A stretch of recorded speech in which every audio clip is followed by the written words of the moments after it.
کافروں کا یہ وتیرہ رہا کہ کبھی اللہ کے عذاب سے ڈرے نہیں، بلکہ وہ مذاق اڑاتے رہے، کیونکہ وہ اللہ پر ایمان نہیں لاتے تھے، اللہ کی قدرت کو نہیں مانتے تھے، تو وہ مذاق بھی اس کو مذاق سمجھتے تھے، عذاب آ جائے گا، آگ برسے گی اور زمین سے یوں ہو جائے گا، ایسا ہو جائے گا، ویسا ہو جائے گا۔ وہ چیلنج کرتے تھے نبیوں کو، لے آؤ کہاں ہے عذاب، ہمیں تو نظر ہی نہیں آ رہا۔ تو اللہ کے نبی نے بار بار ڈرایا کرتے تھے۔ اللہ کے نبی نے اللہ سبحانہ و تعالیٰ کی بارگاہ میں دعا کی، ہمارے لیے یہ قوم عذاب کا مذاق اڑا رہی ہے، ان پہ تو عذاب نازل فرما۔ اللہ سبحانہ و تعالیٰ نے 3 دن کا وعدہ فرمایا۔ یونس علیہ السلام نے جو وحی الہی ہے، یعنی آپ کے نکل جانے کا جو وقت ہے، اس کا انتظار نہیں فرمایا، اور آپ نے اس وقت سے پہلے ہی اس بستی کو چھوڑ دیا۔ یہ وہ معاملہ ہے جہاں اب کیفیات تبدیل ہو رہی ہیں، عذاب آنا ہے قوم کے اوپر، لیکن اللہ سبحانہ و تعالیٰ کے نبی کا ہر عمل اللہ کے حکم کے مطابق ہونا چاہیے، اللہ کے حکم پر ہونا چاہیے۔ اپنی مرضی تو کبھی اللہ کا نبی چلاتا ہی نہیں ہے، یہاں جو کیفیت سمجھانے کی ہے وہ یہ ہے کہ اللہ کے نبی بھی اگر اللہ سبحانہ و تعالیٰ کے حکم کے بغیر کوئی کام کرتے ہیں تو اللہ سبحانہ و تعالیٰ ان کو بھی آزما سکتا ہے، ان کی بھی گرفت فرما سکتا ہے۔ جب نبیوں کا یہ مقام ہے، جب اللہ کے محبوبوں کا یہ مقام ہے، تو ہمارے لیے کیا اس میں سبق ہونا چاہیے؟ ہماری زندگی کا کوئی عمل اللہ کے حکم کے خلاف ہرگز نہیں ہونا چاہیے۔ تو یہاں سیدنا یونس علیہ السلام جب اپنی علاقے کو چھوڑ کر چلے گئے، نا امید ہو کر کہ اب تو اللہ کا عذاب ان پر آ جائے گا 3 دن کے اندر، آپ ایک کشتی میں سوار ہوئے، اور جب اس کشتی میں سوار ہوئے تو اللہ سبحانہ و تعالیٰ کے نبی جب چلے گئے علاقے سے، تو لوگوں نے دیکھا کہ اللہ کے نبی تو موجود نہیں ہے، وہ سمجھ گئے کہ ہم پر عذاب آ کر رہے گا، تو وہ ساری کی ساری قوم ایک میدان کے اندر جمع ہو گئی، بچے، بوڑھے، عورتیں، جوان، جانور، سب، اور انہوں نے آ کر جو ہے وہ ٹاٹ کا لباس اور ذلت کے ساتھ اللہ کی بارگاہ میں توبہ استغفار کرنے لگے، اللہ اکبر، کہ اللہ ہمیں معاف فرما دے، ہمارے گناہوں کو معاف فرما، اور اللہ کے نبی کو ڈھونڈنے لگے، مگر اللہ کے نبی وہاں پر موجود نہیں تھے۔ تو اللہ سبحانہ و تعالیٰ تو چاہتا ہے کہ لوگ اللہ کی طرف آئیں، اللہ کو برباد کرنا مقصود نہیں ہے، لوگوں کو اللہ کی طرف لانا مقصود ہے۔ اللہ نے ان کی توبہ قبول فرمائی، اور یہاں سیدنا یونس علیہ السلام چونکہ اللہ کے حکم کے بغیر علاقے سے نکل گئے، اللہ سبحانہ و تعالیٰ نے فرمایا وَظَنُّونِ إِذْ ذَهَبَ مُغَاضِبًا فَظَنَّ أَن لَّن نَّقْدِرَ عَلَيْهِ، وہ جو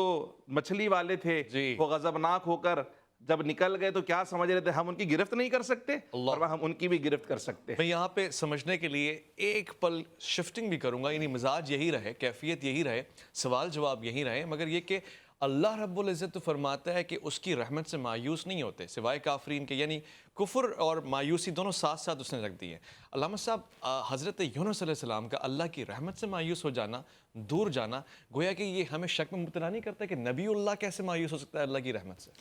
بسم اللہ الرحمن الرحیم، الحمد للہ والصلاة والسلام علی اہلہا اما بعد۔ حضرت یونس علی نبینا و علیہ الصلاۃ والتسلیم کا تذکرہ جب قرآن مجید میں ہم پڑھتے ہیں تو پروردگار کی ایک سنت، ایک روش جو تمام انبیاء علیہ السلام کے ساتھ جاری رہی ہے، وہ یہ ہے کہ اس نے تمام انبیاء کو اپنے حکم کے تحت مختلف علاقوں میں، مختلف اقوام پہ، مختلف احکام کے تحت مبعوث فرمایا۔ چنانچہ حضرت یونس علی نبینا و علیہ الصلاۃ والسلام کو بھی جیسے شہر موصل کے قریب آپ کو مبعوث فرمایا۔ اس پورے قصے کے اندر جیسے تفصیل سے حضرت نے اشارہ فرمایا، میں یہ سمجھتا ہوں کہ اس پورے معاملے کے اندر دراصل پروردگار جس چیز کو لوگوں کے لیے قائم فرمانا چاہتا تھا وہ یہ تھا کہ زمانہ یہ دیکھ لے کہ ہم کس قدر سرکشی کے باوجود اپنے بندوں کو عذاب سے مہلت دیتے ہیں۔ یہاں صرف ڈھیل بتانی تھی، مہلت بتانی تھی۔ روایات میں ہے کہ حضرت یونس علیہ السلام کا یہ عمل، یہ بات طے شدہ ہے، امر مسلم ہے کہ نبی سے گناہ کا صدور نہیں ہو سکتا، خطا کا صدور نہیں ہوتا، چنانچہ ہر ایسا عمل کہ جس سے گناہ کا شائبہ بھی ہو، علماء جانتے ہیں کہ وہ قابل تعویل ہوتا ہے، ظاہر آیت کو نہیں لیا جائے گا وہاں پر۔ چنانچہ حضرت یونس علیہ السلام کا اپنی قوم سے مغاضباً کا لفظ جیسے آیا کہ غضب میں نکل جانا،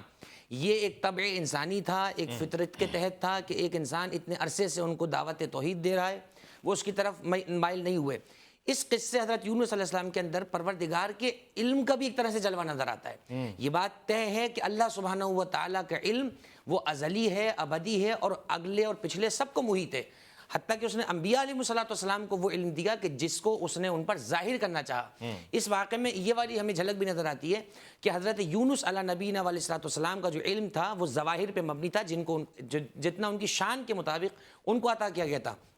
لیکن اللہ سبحانہ و تعالیٰ کا جو علم پوشیدہ تھا، جو باطنی علم تھا، جسے علم مکنون کہا گیا ہے، اس علم میں پروردگار یہ دیکھ رہا تھا ان پر جب عذاب پہنچے گا تو آخری لمحے کے اندر یہ جا کر توبہ کر لیں گے۔ چنانچہ اس بات پر حضرت یونس علیہ نبینا علیہ الصلوۃ والسلام سے یہ ترک اولا ہوا، گویا کہ پروردگار نے یہ بات پسند نہیں فرمائی کہ تم اپنی قوم سے روٹ کر کیوں چلے گئے، رکتے ان کے پاس رہتے، درمیان رہتے، تمہارا وجود مقدس ان کے لیے باعث شفاعت ہوتا، باعث شفقت ہوتا۔ چنانچہ اس پورے قصے میں دو اہم عنصر ہمارے سامنے نکل کر آتے ہیں، ایک ہے پروردگار کی طرف سے گناہوں پر مہلت دینا، نمبر ایک، اور نمبر دو پروردگار عالم اس وقت تک عذاب نازل نہیں کرتا جب تک قوم استغفار میں، گریہ و زاری میں لگی رہے۔ جیسے مفتی صاحب نے بیان فرمایا کہ حضرت روبیل اس پیغمبروں کے خاندان میں سے بڑے حکمت اور دانہ والے مشہور تھے، انہیں لوگوں نے کہا کہ عذاب آنے والا ہے، یونس تو چلے گا، ہم کیا کریں؟ انہوں نے یہ کہا کہ تم اپنے دودھ پیتے بچوں کو اپنی ماؤں سے الگ کر دو، اپنے جانوروں کو ان کے بچوں سے الگ کر دو، تاکہ جب وہ اپنے دودھ سے، اپنے بچوں سے الگ ہوں تو جب چیخ چلاہٹ کا ماحول ہو، ایسی کیفیت میں جب گریہ و الہا زاری ہوگا، اس وقت پروردگار عالم کی رحمت جوش میں آئے گی۔ چنانچہ وہی ہو کے رہا، عذاب اتنا قریب آ چکا تھا، روایات میں ہے کہ اگر یہ ایک نیزہ اٹھاتے تو نیزے کے قریب عذاب تھا، اتنا قریب عذاب تھا کہ اللہ نے حضرت اسرافیل علیہ السلام کو فرمایا جاؤ اور عذاب کو روکو۔ اسرافیل جیسے مقدس فرشتے نے ارشاد فرمایا بارالہ عذاب سروں پہ پہنچ چکا ہے، میں جب تک زمین پہ پہنچوں گا یہ تباہ ہو چکے ہوں گے۔ کتنا کریم ہے پروردگار، آواز آئی، میں نے اپنے فرشتوں کو حکم دے دیا ہے، وہ میرے عذاب کو روکے ہوئے ہیں، تم فوراً جاؤ اور ان کے عذاب کو ختم کرو۔ اللہ اکبر۔ چنانچہ حضرت اسرافیل پہنچے اور اپنے پروں سے جیسے ہی اس عذاب کو منتشر کیا تو روایات میں ہے فرشتوں نے کہا بارالہ تیرا عذاب نازل ہو چکا ہے، یہ کہاں جائے گا؟ آواز آئی، میں نے موصل کے پہاڑوں کو حکم دے دیا، یہ میرے عذاب کو برداشت کر لیں گے اور لوہے کا بن کے رک جائیں گے۔ چنانچہ آج تک موصل کے نواحی علاقوں میں وہ سخت پہاڑ ہیں جنہوں نے حضرت یونس کی قوم کا عذاب سہا۔ خلاصہ کلام یہ ہے، بندہ اگر آخری لمحے بھی لو لگائے تو وہ تو بخشنے کو تیار ہے، دیکھنا یہ ہے کہ کون اس کی رحمت کا طالب رہتا ہے، کون جلدی طالب ہوتا ہے، کون دیر سے طالب ہوتا ہے۔ سبحان اللہ، سبحان اللہ۔ یعنی یہ حقیقی معنی ہیں اور یہ حقائق کے اوپر مبنی ساری داستانیں، خواب نہیں ہیں۔ وہ لوگ جو اکثر ڈراموں میں حقیقت تلاش کر رہے ہوتے ہیں، میں چاہتا ہوں ان کو یہ بتاؤں کہ ان قصائص کی طرف آئیں، ان قصوں واقعوں میں آپ کو حقائق ملیں گے، فیکٹس اینڈ فیگرز ملیں گے اور اس کی رحمت جلوہ افروز آپ کو ملے گی۔ ایک وقفے کی طرف جا رہے ہیں، لوٹ کر آئیں گے۔ قرآن نے کئی مرتبہ کہا ہے، وہ لوگ کہتے ہیں وَيَقُولُونَ مَتَىٰ هَٰذَا الْوَعْدُ إِن كُنتُمْ صَادِقِينَ، وعدہ تو ہے، انتظار وہ جس کا کر رہے ہیں یہ صحیح انتظار نہیں ہے، انتظار تو ہدایت کا کرنا چاہیے۔ اور پھر قرآن نے بھی کہا ہے کہ جب آپ ان میں ہیں اور وہ استغفار کر رہے ہیں تو وہ کیسے عذاب بھیجے۔ مگر یہاں معاملہ کیا تھا؟ یونس علیہ السلام کا مچھلی کے پیٹ میں چلے جانا، یہ سفر کتنے عرصے پہ مبنی ہے، کتنی مدت پہ ہے، پھر واپسی آ جانا، اور وہاں آپ نے کیا مشاہدہ کیا یہ بھی آپ کو بتائیں گے۔ الف لام میم میں آپ کا انتظار ہے۔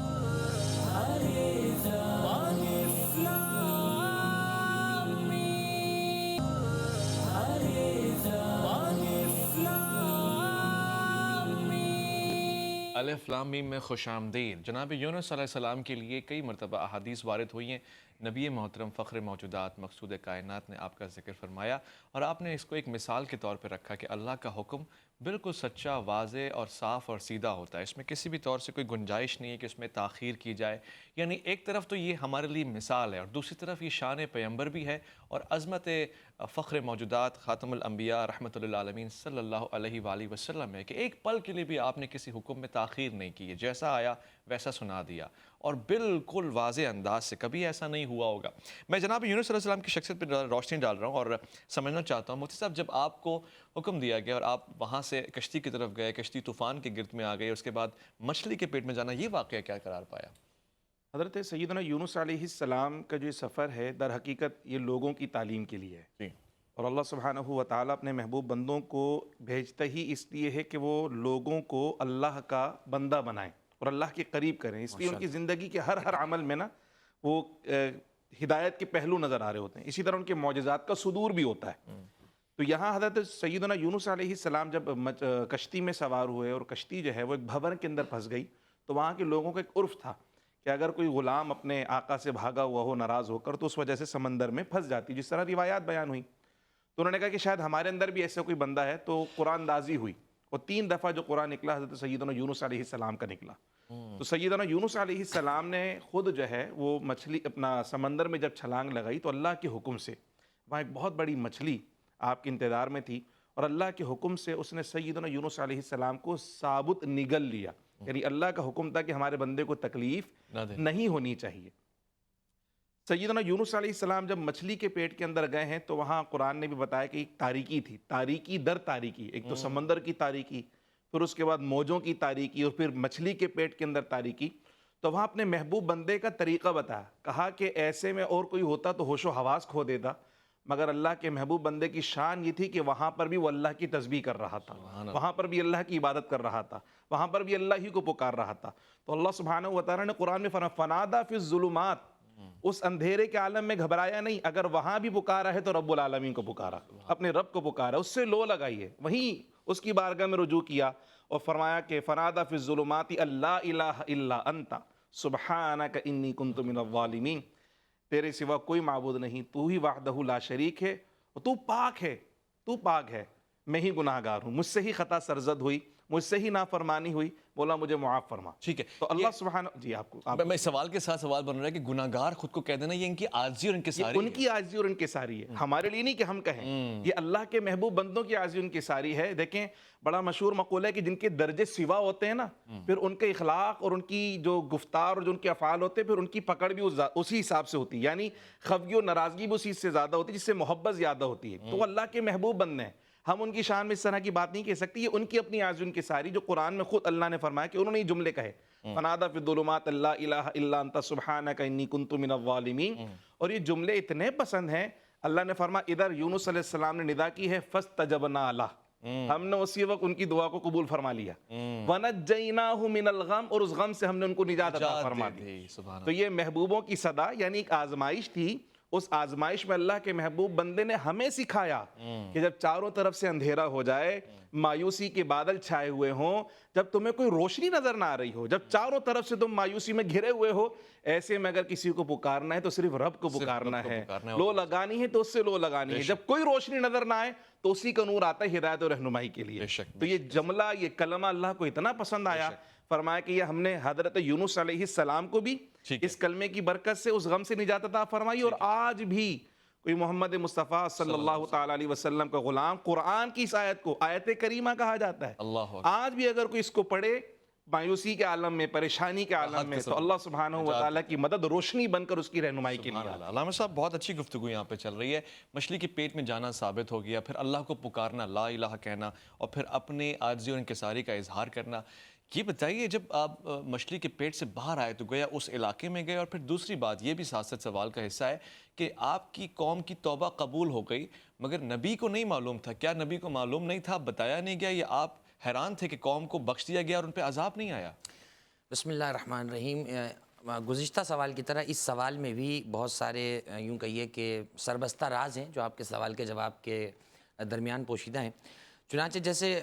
بیان فرمایا مفتی صاحب نے کہ جب حضرت یونس علیہ السلام گزرے ہیں اور اس مچھلی نے جس طرح سے آپ کو نگلا، تو روایات میں ہے کہ مچھلی نے آپ کو اس طرح سے نگلا تھا کہ آپ کے جسم کو کوئی گزند نہ پہنچے، آپ کے گوشت اور ہڈیوں کو کوئی تکلیف نہ ہو، یعنی مچھلی کو اللہ نے یہ حکم بھی دیا کہ اس طرح سے محفوظ کر لے کہ انہیں کسی قسم کی کوئی تکلیف نہ ہو۔ اس سے یہ بھی معلوم چل رہا ہے کہ اگر یہ عمل خدا نخواستہ عذاب کی صورت میں ہوتا تو پھر یہ بچت نہ کی جاتی۔ یہ ایک انداز تھا اپنے محبوب کو کچھ وقت سب سے جدا کر کر اپنے سے قریب کرنے کا۔ یا ہمارے جاننے والے سننے والے یہ بھی یاد رکھیں کہ مناجات الہی کا ایک طریقہ یہ بھی ہے کہ جب رات سارا زمانہ رات کا بستر اوڑھ لے، رات کی چاندنی اوڑھ لے، اس وقت آپ اپنے دل کے طاق میں توحید کا چراغ جلائیں اور اپنے ہاتھوں میں پروردگار کے سامنے مغفرت اور بخشش کے جب توشے پیش کریں گے تو پروردگار رات کے وقت میں زیادہ قبول فرماتا ہے۔ ویسے تو وہ ہر وقت سمیع الدعا ہے، دعاؤں کو سننے والا ہے۔ چنانچہ حضرت یونس علیہ السلام کو مچھلی کے پیٹ میں اس طرح سے رکھا گیا۔ روایت میں جملہ موجود ہے کہ امیر المومنین سے کسی نے پوچھا، حضرت امیر کائنات علی بن ابی طالب سے پوچھا گیا کہ وہ قید خانہ بتائیے جو اپنے قیدی کو لے کر 7 دن چکر لگاتا رہا۔ تو لوگ بڑے حیران ہو گئے کہ ایسا کون سا قید خانہ جو اپنے قیدی کو لے کر ساتھ ساتھ گھومتا ہے؟ فرمایا وہ بطن حوت ہے، وہ اس مچھلی کا پیٹ ہے جس میں یونس علیہ السلام 7 دن تک جاتے رہے۔ اور روایات کے اندر موجود ہے، امام جعفر صادق اسلام فرماتے ہیں یہ حکمت تھی پروردگار کی، جیسے رسول اعظم صلی اللہ علیہ وآلہ وسلم کو معراج پر لے جا کر عجائبات دکھائے، اسی طریقے سے حضرت یونس علیہ السلام کو اپنے دریا کے عجائبات دکھانے تھے۔ 7 دن تک وہ مچھلی دریاؤں کی تہ میں لے کے گھومی تاکہ پروردگار کی عظمت کا مشاہدہ کیا جا سکے۔ چنانچہ روایت میں کہ جب اس مچھلی نے ان کو باہر اگلائے، جیسے آیت قبلہ نے تلاوت فرمائی، تو جب اگلائے تو حضرت یونس کی کیفیت کیا تھی، کیسے لگ رہے تھے اس وقت؟ روایات میں ہے کہ جیسے ایک نومولود بچہ جب شکم سے باہر آتا ہے جو اس کی وہ کیفیت ہوتی ہے، اس کیفیت میں آپ کا بدن نرم ہوا ہوا تھا، تر ہوا ہوا تھا۔ ایسی کیفیت میں جب باہر آئے، اب یہ علم ہوا کہ پروردگار نے تو عذاب کو ٹال دیا ہے، چنانچہ اب اپنی قوم کی طرف جاتے ہوئے پیر بھاری ہو رہے ہیں، یہ سوچ رہے ہیں کہ میں جس قوم کو عذاب کی وعید سنا کر آ گیا تھا، اب اگر میں ان میں جاؤں گا تو وہ تو یہ کہیں گے نعوذ باللہ کہ یونس نے تو کہا تھا عذاب آ جائے گا، ہم پہ تو عذاب نہیں آیا۔ چنانچہ حضرت روبیل کے پاس پہنچے اور روبیل نے کہا کہ اللہ نے ان کے سروں سے عذاب ٹال دیا ہے۔ اب جب وہاں پہنچے تو دیکھا چرواہے بکریاں چرا رہے ہیں، لکڑہارے لکڑی کو چل رہے ہیں، کھیتی باڑی میں کام ہو رہا ہے۔ ایسے میں پروردگار سے لو لگائی، اور اب جملہ سنیں، روایت کا بڑا عجیب جملہ لکھا کہ تھکے ہوئے تھے، مچھلی کے پیٹ سے ایک شخص نکلا ہے، سائے کو ڈھونڈتے ہوئے جا رہے تھے، اللہ نے ایک فرشتے کو بھیجا، اس نے زمین پر کدو کا ایک درخت اگایا، اس درخت کے سائے میں حضرت یونس علیہ السلام جا کے بیٹھے، ابھی سائے سے لطف اندوز ہو ہی رہے تھے، اللہ نے کیڑے کو پیدا فرمایا جو اس درخت کی جڑ کو کھا گیا اور ذرا سی دیر میں وہ درخت ختم ہو گیا۔ حضرت یونس نے کہا بار الہ، میں تھک ہار کے سائے میں بیٹھا تھا، میں نڈھال ہوا ہوں، تو نے اس کیڑے کو کیوں بھیجا یہاں پر تاکہ درخت کو ختم کر دے؟ کمال کا جملہ ہے، فرمایا اے یونس میں تمہیں یہ بتانا چاہتا تھا کہ جب تم ایک مخلوق ہو کر ذرا سی نڈھال اور ذرا سی ایک مزمحل کیفیت بیان برداشت نہیں کر سکے، سوچو تم نے جن 1,00,000 بندوں کے لیے دعائے عذاب کی تھی وہ میرے بندے ہیں، وہ میرے نام لیوائیں، میرے علم میں تھا وہ میری توبہ قبول کریں گے، وہ میرے شہروں کو آباد کرنے والے ہیں، انہیں روزی میں دیتا ہوں، تم نے ان کے عذاب میں تعجیل کیوں کری، جلدی کیوں کری؟ چنانچہ اس لیے میں نے تمہارے ساتھ یہ معاملہ فرمایا تھا کہ تمہیں احساس ہو جائے کہ میں اپنے بندوں کو کتنا بخشنے والا ہوں۔ رمضان قریب آ رہا ہے، میں اپنے سننے والوں کو کہوں گا دعاؤں کے اسلحے سے مسلح ہو جائیں۔ روایت میں ایک دعا ہے، دعائے افتتاح کے نام سے حضرت امیر المومنین علی بن ابی طالب نے اس کو تعلیم فرمایا، ایک جملہ سے بھی اس کا سنیں، ہمارے موضوع سے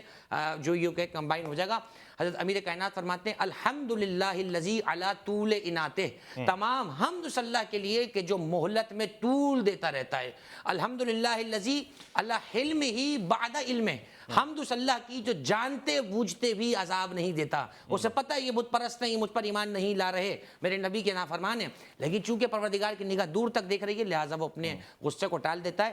ہمیں اس وقت سمجھنا چاہیے کہ اگر ہم گناہوں کے باوجود عذاب کا شکار نہیں ہو رہے تو یہ نبی رحمت صلی اللہ علیہ وسلم کی برکت ہے، ہمیں اس برکت کو مثبت طور پہ لینا چاہیے اور استغفار کے ذریعے اپنے رب کے قریب ہونا چاہیے۔ علامہ صاحب روایات میں یہ بھی آیا ہے، کیونکہ میں کچھ تاریخ کا مطالعہ کر رہا تھا، کہ جس دن آپ کی توبہ قبول ہوئی ہے وہ واقعہ جس دن قرار پایا وہ 10 محرم الحرام کا دن تھا۔ میں نے کثرت سے روایات میں دیکھا ہے اس دن کو بہت خاصیت حامل رہی ہے، کیا وجہ ہے؟ اس کی تصدیق بھی کیجیے گا اور اگر تصحیح کی گنجائش ہو تو کیجیے گا، اس کی حیثیت کیا ہے؟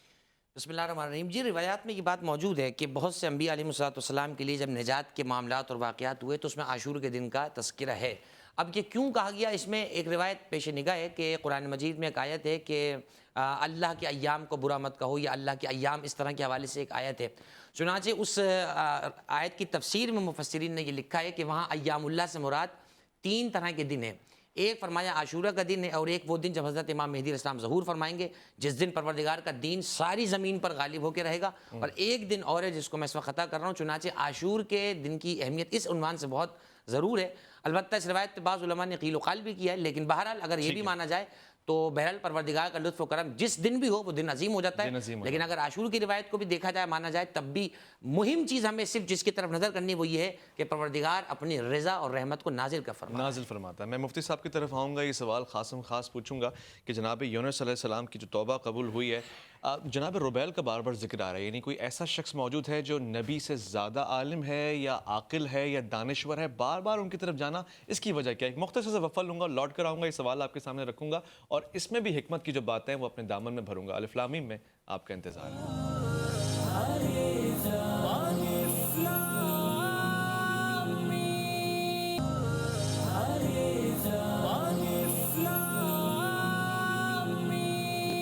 الف لام میم میں خوش آمدید خواتین و حضرات، پروگرام میں تشریف فرمائے مفتی خرم اقبال رحمانی، علامہ جواد حسین آبدی، اور میں ناچیز سوالات پوچھ رہا ہوں جناب یونس علیہ السلام کی شخصیت کے حوالے سے۔ ہم نے یہ سنا کہ جناب یونس علیہ السلام مچھلی کے پیٹ میں گئے، آپ نے کم و بیش 7 دن وہاں قیام کیا، یعنی ایک طرح کی قید تھی اور وہ تہ سمندر بھی تھی اور ظلمت کی اندھیرے بھی تھے، مگر وہاں جا کے آپ نے کہا لا الہ الا انت سبحانک انی کنت من الظالمین، اپنی عاجزی اور انکساری کا اظہار بھی کیا، اللہ تعالیٰ سے مدد بھی چاہیے اور اس پہ توکل ہمیشہ کی طرح برقرار رکھا۔ میں مفتی صاحب سے یہ پوچھنا چاہتا ہوں، مفتی صاحب ایک سائنٹیفکلی ایک سوال کریٹ یہ ہوتا ہے لوگ سمجھنے کے لیے عقل کا جو استعمال کرتے ہیں کہ جب 7 دن آپ مچھلی کے پیٹ میں رہے، وہاں آپ کی غذا کیا تھی، کیا کھاتے رہے، اس کے بعد باہر آئے اور اس کے بعد معمول زندگی کی طرف لوٹ آئے یا کیا کیا؟ حضرت سیدنا یونس علیہ السلام نے مچھلی کے پیٹ میں کچھ کھایا پیا نہیں، کیونکہ وہ آئیڈیل سچویشن نہیں تھی، وہ ایک ایکسیپشنل سچویشن تھی نا، استثنائی صورت تھی. 7 دن بغیر وہ کھائے پیے. یہ اللہ سبحانہ و تعالیٰ کی قدرت تھی، یہ قدرت کا اظہار ہے، یہ معجزات ہیں. اللہ سبحانہ و تعالیٰ اپنی قدرت کی شان اور اپنے محبوبوں کی شان دکھانا چاہتا ہے کہ وہ جو مادی اشیاء ہیں اگر وہ نہ بھی استعمال کریں تو اس سے ایسا نہیں کہ وہ فنا ہو جاتے ہیں. اللہ جس کو چاہے جس طرح چاہے باقی رکھے، اس کی شان کا اظہار تھا. یعنی خاص واقعہ ایک خاص ڈائمنشن میں بہت ساری چیزیں سکھانے کے لیے. جیسے میں نے پچھلے سیشن میں عرض کہا نا کہ آپ ایسی کیفیات کے اندر ہیں کہ بس آپ مایوس ہو چکے ہوں ہر چیز سے، تو آپ اس وقت بھی اللہ سبحانہ و تعالیٰ کی رحمت سے مایوس نہ ہو، وہ آپ کو وہاں سے بھی زندگی ملے گی. اس نے فرمایا کہ وَمَن يَتَوَكَّلْ عَلَى اللَّهِ فَهُوَ حَسْبُهُ، جو اللہ پہ توکل کرتے ہیں پھر اللہ ان کے لیے کافی ہو جاتا ہے. فرمایا وَيَرْزُقْهُ مِنْ حَيْثُ لَا يَحْتَسِبُ، پھر وہاں سے روزی دیتا ہے کہ بندے کو گمان بھی نہیں ہوتا. ماشاءاللہ. پھر فرمایا وَمَن يَتَّقِ اللَّهَ يَجْعَلْ لَهُ مَخْرَجًا، جو اللہ کا تقوی اختیار کرتا ہے اللہ پھر ایسے راستے کھولتا ہے اس کے لیے، اس کو خود پتہ نہیں چلتا کہ راستے کیسے کھل گئے. تو یہ ساری کیفیات سکھانے کے لیے، یعنی ان تمام آیات کا عملی مظہر اگر آپ کو دیکھنا ہے تو سیدنا یونس علیہ السلام کے واقعے میں آپ دیکھ سکتے ہیں. تو بغیر کوئی مادی غذا کھائے آپ اللہ کی قدرت سے وہاں زندہ رہے اس مچھلی کے پیٹ کے اندر. اور جب واپسی تشریف لے کر آئے تو اللہ نے آپ کے لیے خاص غذا کا اہتمام بھی فرمایا. کدو کا پھل آپ کے لیے باقاعدہ، لوکی کا پھل نکلا باقاعدہ، اس کی پیل کے نیچے آپ نے کچھ آرام بھی فرمایا. صحیح ہے. اب یہ اللہ کے نبی، بات چل رہی تھی، آپ نے بتایا کہ ابھی حالیہ کچھ ایسا واقعہ ہوا ہے، کچھ لوگ 2 دن تک مچھلی کے پیٹ میں رہے اور باہر آئے. جی بالکل ایسے ہی ہے. ابھی اسی موضوع کے مطالعے کے دوران میں پڑھ رہا تھا، کچھ مطالعے کے اندر آیا تو اس صدی کا بھی ایک واقعہ، غالباً 1956 کا ایک واقعہ ہے، اور ایک پچھلی صدی کا ایک واقعہ ہے کہ وہیل مچھلی کے شکار کے لیے کچھ لوگ گئے اور شکار، چونکہ بہت بڑی ہوتی ہے وہیل مچھلی، اور مچھلی کی خصوصیات میں صرف جو 2 مچھلی ہیں جن کا ایک نام ایسا ہے کہ وہ اتنی بڑی ہوتی ہیں کہ سیدھا انسان، ثابت انسان کو نگل سکتی ہیں، ایک وہیل اور دوسرا امبر مچھلی. تو یہ جو وہ شکار کرتے ہوئے کشتی سے گر گئے، جہاز سے گر گئے. جب گر گئے تو مچھلی نے اس کو نگل لیا، ملاح کو، اور 2 دن کے بعد جب وہ مچھلی شکار ہو گئی اور اس کا پیٹ چاک کیا گیا تو اس کے اندر سے وہ بندہ زندہ سلامت نکلا. اللہ، کیونکہ اس کی کیفیت بہتر نہیں تھی، چونکہ اندر کیچڑ تھی اور ساری چیزیں اتنی غلاظت میں لتھڑا ہوا تھا. لیکن تقریباً 14 دن کا اس میں لکھا تھا آرٹیکل میں کہ 14 دن اس کا علاج کیا گیا اور وہ ٹھیک اور سلامت ہو گیا. 2 اس طرح کے واقعات. لیکن ایک طرف تو اللہ کے نبی کا معجزہ ہے، آج بھی جو جدیدیت پسند لوگ ہیں وہ اس کا انکار کرنے پہ مائل ہو جاتے ہیں، تو اللہ سبحانہ و تعالیٰ کہیں نہ کہیں دکھاتا ہے تاکہ لوگوں کو یہ آشکار ہو جائے کہ اللہ نے اپنے قرآن کے اندر قصے کہانی نہیں سنائی، یہ کوئی فکشن نہیں ہے بلکہ حقیقت پر مبنی ساری کی ساری باتیں ہیں. سبحان اللہ. تو سیدنا یونس علیہ السلام واپس پھر اللہ کے حکم سے اس قوم کی طرف آئے،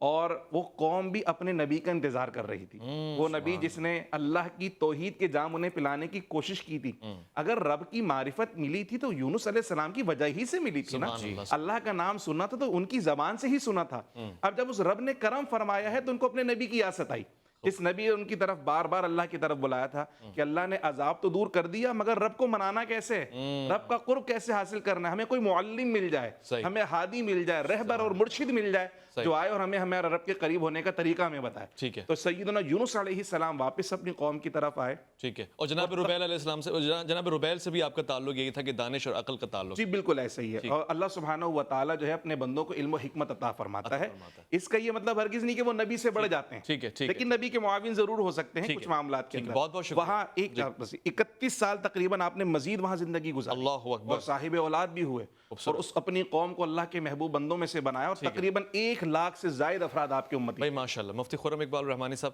اللہ تعالیٰ آپ کے علم میں اور اضافہ کرے اور آپ سے ہمیں مزید فائدہ اور بہرمند ہونے کی توفیق عطا فرمائے. علامہ جواد حسین عابدی صاحب، آپ کا بہت بہت شکریہ. خواتین و حضرات، میں آپ کا بھی شکریہ ادا کرتا ہوں، اور صرف اتنا کہنا چاہتا ہوں کہ اگر آپ نے یونس علیہ السلام کی شخصیت کا مطالعہ کیا، یہ قصے آپ کی نظر سے گزرے ہیں، تو پھر آپ کو یاد ہونا چاہیے اور پتہ ہونا چاہیے کہ اللہ تعالیٰ آپ کو ہر مشکل سے نجات دینے پہ قدرت رکھتا ہے. آپ صرف اس کو پکارنے والے بنے. اس سے قبل آپ نے جناب اسماعیل علیہ السلام کی مشکل کو بھی دیکھا، اللہ نے آسانی فرمائی. جناب یوسف علیہ السلام کی مشکل کو بھی دیکھا، وہاں کنویں کے اندھیروں میں بھی اللہ رب العزت قادر تھا اور بڑا حکیم اور رحیم اور ناصر اور مددگار ہے. پروردگار سے دعا ہے کہ آپ بھی کسی مشکل میں ہو تو وہ آپ کو نجات دے، تمام مشکلوں سے آسانی دے. اس کو وظیفہ سمجھ کے پڑھا کریں، اللہ کو یاد کیا کریں. وہ ہر معاملے پہ حکمت رکھتا ہے، قدرت رکھتا ہے. اپنا خیال رکھیں گے، آپ اپنے سے بڑھ کے خیال رکھیں گے ملک پاکستان کا. اللہ کے فرمان کا، اللہ کی امان میں.